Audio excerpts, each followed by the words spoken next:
I would also propose that a government incentive would be offered for meddling recycling companies. Right now, Connecticut only has three different sites, three different companies independent of each other, but this number is drastically incapable of handling the total amount of computer and metallurgical waste that is produced in the state. So this would be a small company incentive to promote small business and local jobs.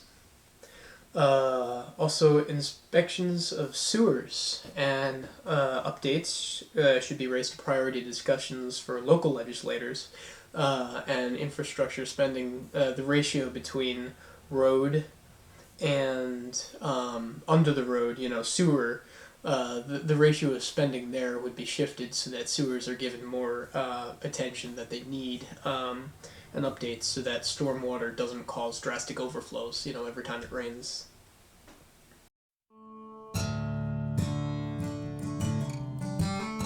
Every year, more than 1 billion gallons of stormwater and sewage overflow into the Park and Connecticut rivers.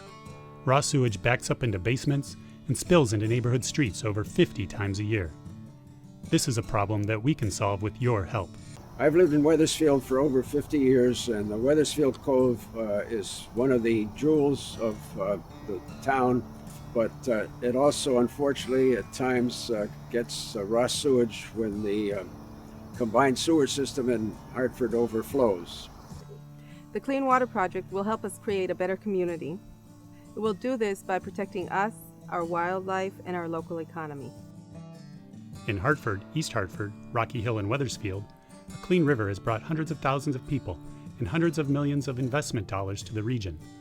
These waterfront environments are generating income for communities and enhancing the quality of life of residents.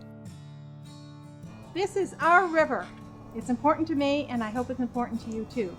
I'm in the real estate industry, and I can tell you that recreation is really important. Clean water is really important in real estate. Accessibility to clean rivers, clean lakes and streams attract many, many people to the community and increase your property values.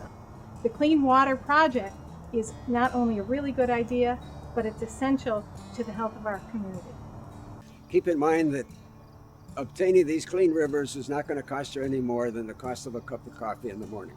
So I'm willing to pay a little bit more on my water bill to stop raw sewage from entering the cove, and I'm hoping that you will do the same on November 6th. Supporting the Clean Water Project will increase the economic, recreational, and aesthetic value of our communities.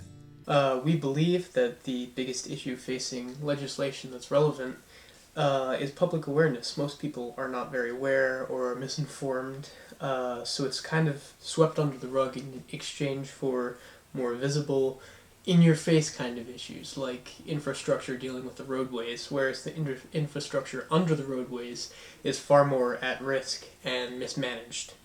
But this is a problem that's actually going to blow up in our faces within our lifetimes. So it is very important to raise public awareness.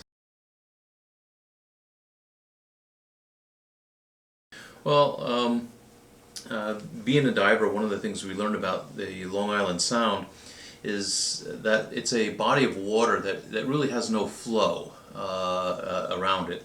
The rivers flow into it, but for the most part, the water stays in the Sound. Yes, the water escapes and stuff like that, but the important part to remember is that there's not a continuous flow in the Sound. So what happens is, if the rivers bring pollution in, or if they bring silt in, or anything else into the Sound, it stays there for quite some time. Well, I think it's important that any kind of legislation that's needed to keep the Sound clean is very important. It's needed really not only for people who like to dive, recreational diving and that, but it's also important for the fisheries too. So it's Yeah, because shell fishing is a large industry in it's Connecticut. still a large industry in Connecticut, and so is lobstering and things like that. So it's important to maintain a healthy sound for the fisheries. Yeah, because there have been locations in New York where shellfishing has been shut down because of the problems with sewage flowing Right. into the sound. So, do you think any further adjustments to the legislation can be made, or plans going forward? Well, there's always room for improvements, but that has to be weighed against the costs that it takes to implement it. If we decided to ban everything that pollutes the sound,